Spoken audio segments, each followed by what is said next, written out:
Bonjour à tous et bienvenue sur ma nouvelle chaîne Le Monde des Anciens 2 qui est la suite du Monde des Anciens par Samina Italie.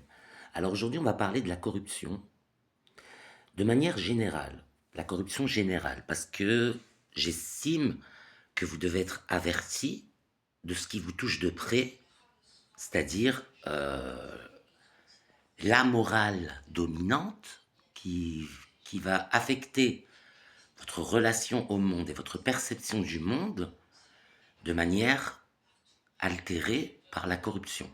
On va commencer par un exemple simple.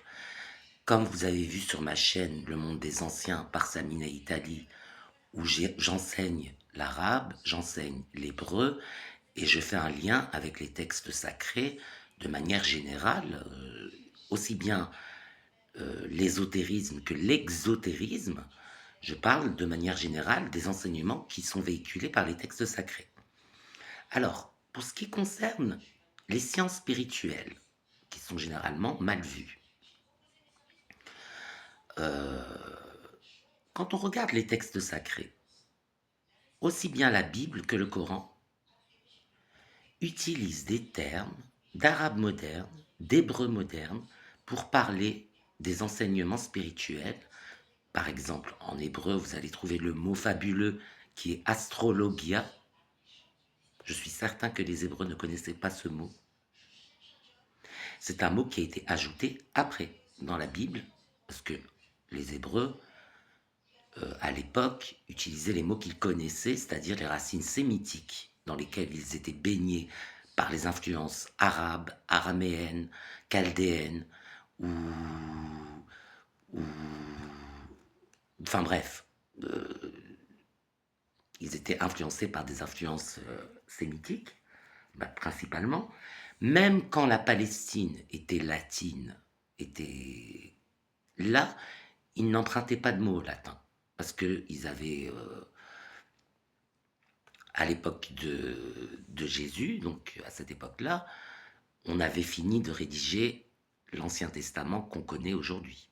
Donc, ça ne devait pas se figurer, ça devait pas se figurer là. Donc le mot astrologia, on est bien d'accord, il a été ajouté dans la Bible après. Seulement quand on vous présente la Bible en français ou en anglais ou dans votre langue, vous n'y voyez que du feu.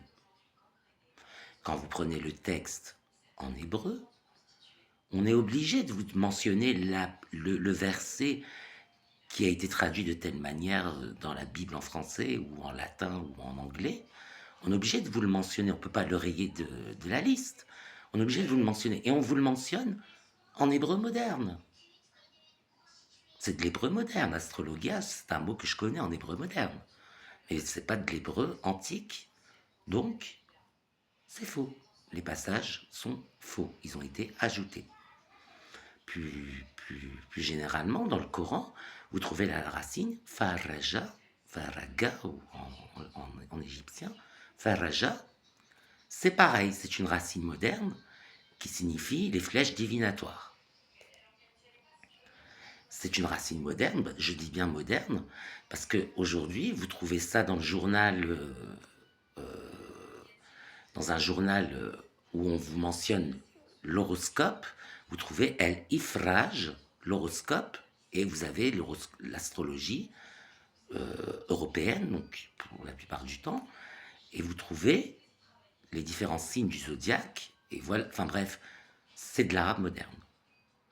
À l'époque du Coran, ça m'étonnerait que cette racine existait, et si elle existait, elle ne devait pas être utilisée comme on l'utilise aujourd'hui quand on présente el-ifraj en arabe moderne. Donc la corruption, elle est là.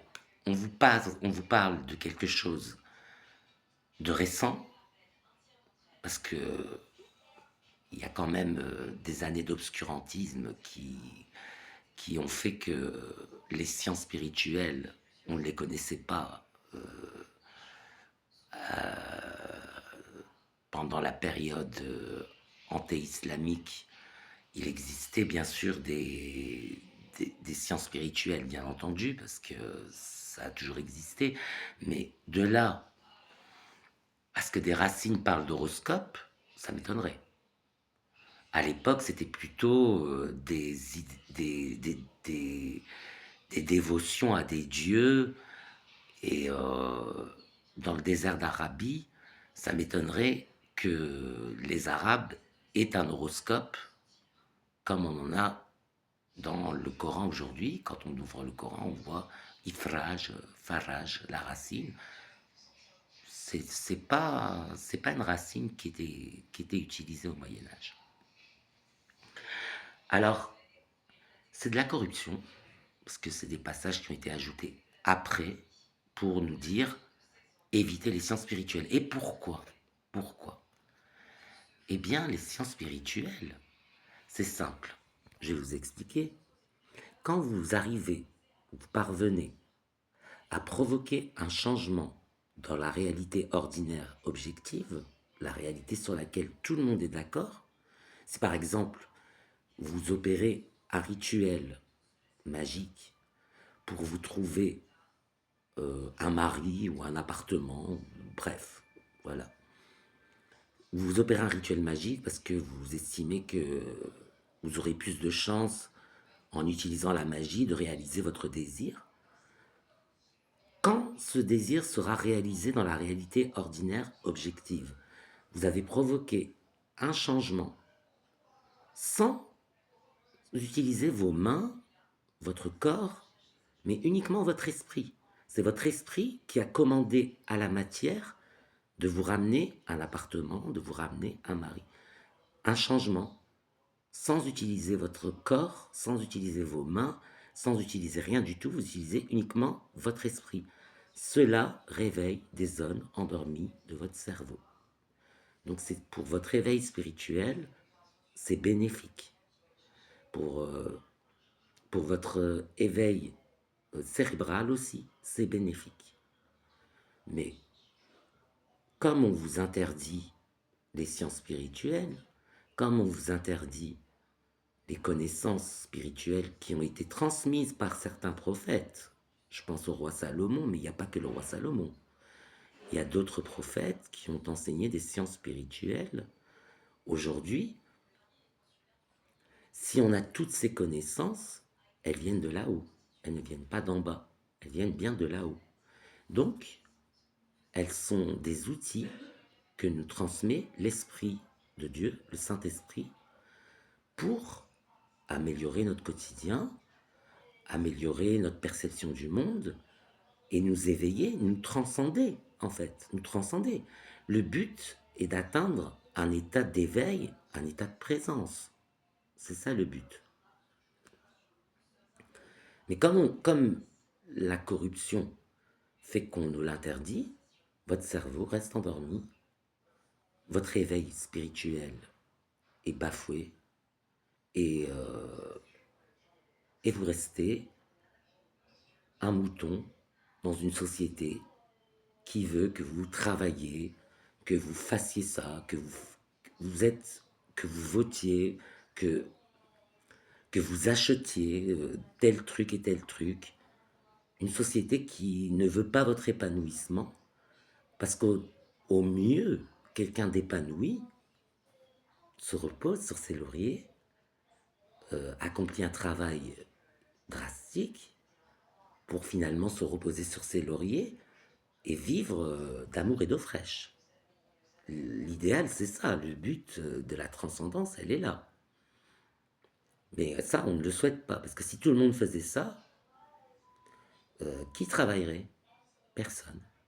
Parce que quand on, quand on est, quand on est bien dans un état de présence, euh, on ne désire rien, mais on a déjà accompli ses désirs par le passé.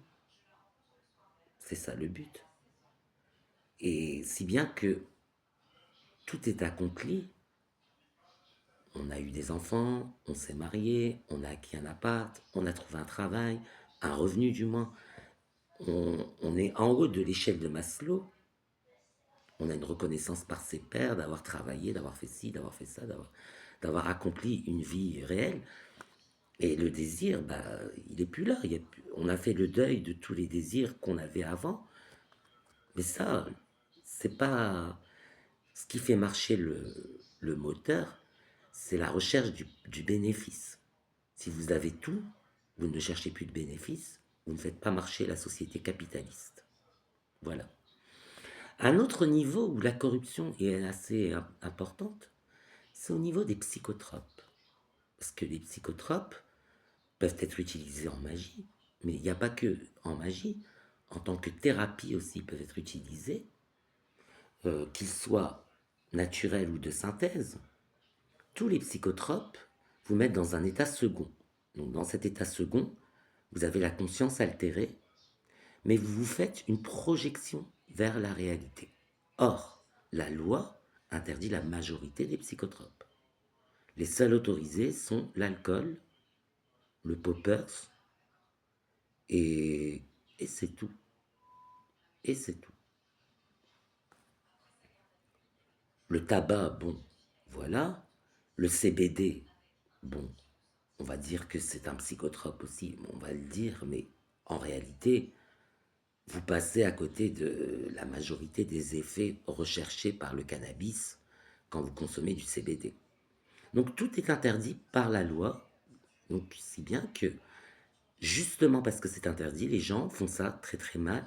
Ils vont se péter le crâne, être en état d'ébriété sur la voie publique, ils vont, ils vont détruire leur vie, détruire leur santé, alors que si on contrôlait tout simplement l'usage de ces psychotropes dans un cadre pluridisciplinaire thérapeutique, on éviterait tous les schlags qu'on voit dans la rue faire la manche, on éviterait ça. Ce serait moins cher, parce que ce serait pas ramené dans l'illégalité, mais dans la légalité, ce serait contrôlé, ce serait mieux, en fait, ce serait beaucoup mieux. Si on contrôlait tout simplement l'usage de ces psychotropes de manière pluridisciplinaire, c'est-à-dire thérapeutique, et qu'on les autorisait pour un meilleur éveil cérébral, enfin, la formation aussi du cortex encéphalo-reptilien, parce que je suis désolé, le cerveau reptilien, malheureusement à 25 ans, on dit que on l'a à 25 ans, malheureusement, la majorité des gens ne l'ont pas. Tout simplement. Certaines personnes qui ont usé de psychotropes, qui ont usé de magie, arrivent à cet éveil spirituel et cérébral à 25 ans. Mais la majorité des gens qui restent sobres, qui restent impuissants face aux différents événements qu'il y a dans leur vie, ça veut dire qu'ils rencontreront un mari s'ils ont la chance de l'avoir, ils trouveront un travail s'ils ont la chance d'en trouver, ils feront des études s'ils ont la chance de trouver une école qui va les accepter, qui va leur faire faire des études, ils auront de l'argent s'ils ont la chance d'avoir un revenu. Ça reste assez sur des si on peut remettre Paris en bouteille. Et, et à 25 ans, toujours impuissants sur leur réalité ordinaire objective, leur microcosme, comme on dit, toujours impuissants à 25 ans, il ne se passe pas grand-chose au niveau cérébral, du moins pas comme on l'entend, et l'usage de psychotropes qui est fait de manière abusive. Je vais prendre un exemple, l'ecstasy. Alors cette drogue, c'est à prendre avec des pincettes. C'est une drogue qui était utilisée en thérapie parce qu'elle permettait d'arriver à une rémission des traumatismes. Donc on l'utilisait en psychiatrie. Par la suite, on s'est aperçu que beaucoup de gens faisaient des dépressions. On a arrêté de l'utiliser. Tous les dangers relatifs à la santé, les caillots de sang, le foie qui éclate, tout ça, c'est rien du tout. Rien du tout. C'est possible, mais c'est extrêmement rare. Ça reste possible si on le fait dans un cadre particulièrement dangereux, notamment l'usage de musique électronique aux vibrations fortes qui font accélérer le rythme cardiaque, qui font des dangers pour la santé. Justement, j'arrive à ce sujet. Quand les gens consomment cette drogue avant 25 ans, qu'est-ce qui se passe? ils vont guérir de leur traumatisme, ils se mettent en danger parce que la musique, bah, quand elle est... Il y a des sons qui sont interdits par la loi, mais ils sont utilisés dans les rêves et tout ça. Bref, ils vont se remettre des traumatismes, ils vont calmer leurs traumatismes et se reconstruire, mais leur personnalité, qui est normalement définitive à partir de 25 ans, va se former avant les 25 ans. Si bien qu'ils n'ont pas fait l'expérience d'arriver jusqu'à 25 ans et de se dire, voilà, ça fait 25 ans que je me tape ça, ça fait 25 ans que je me tape ça, ça fait 25 ans que je me tape ça. Conclusion, ça, c'est fini. Ça, c'est acquis. Ça, c'est bien. Ça, c'est pas bien. C'est la logique. Quand on a 25 ans, c'est ça qui arrive. Mais ils ont déjà une personnalité qui est définitive. Bah, s'ils commencent à 16 ans, bah, à 16 ans, leur personnalité est faite, est formée. Ils ne changeront plus toute leur vie, mais ils n'ont pas l'expérience. Donc, c'est souvent sur des idées foireuses, tout simplement, qui vont se forger une personnalité qui ne changera plus, y compris à l'âge où le cortex est censé se former, parce que cette drogue a tendance à former la personnalité, d'après les études que j'ai lues qui étaient très poussées sur l'ecstasy. Donc voilà, le résultat il est là, à interdire tous les psychotropes, les jeunes se pètent le crâne et en font mauvais usage, alors que si on leur enseignait à les utiliser convenablement, ils pourraient en faire un bon usage. Si on encadrait l'usage de psychotropes, ils pourraient en faire un bon usage, réveiller leur cortex, avoir une personnalité définitive à partir de 25 ans et pas avant, et être éveillé spirituellement, et pouvoir se transcender et arriver à l'état de présence qui est la clé du bonheur. Accomplir ses désirs, jeter le bébé avec l'eau du bain, comme le dit l'expression satanique, et, euh, et accomplir ses désirs, et après, par la suite, être en haut de la pyramide de Maslow, avoir tout ce qui est nécessaire à l'équilibre personnel, l'émancipation personnelle, et tirer une croix définitive sur les anciens désirs, et les rejets aussi, les rejets qu'il y a eu, qui font souffrir, qui demandent de l'énergie, et qui sont négatifs, qui sont néfastes, et qui font qu'alimenter des bavardages inutiles dans lesquels on devient mauvaise langue, on commet des péchés en plus, parce que c'est pas préconisé de colporter toujours des informations X et Y. C'est des péchés tout ça.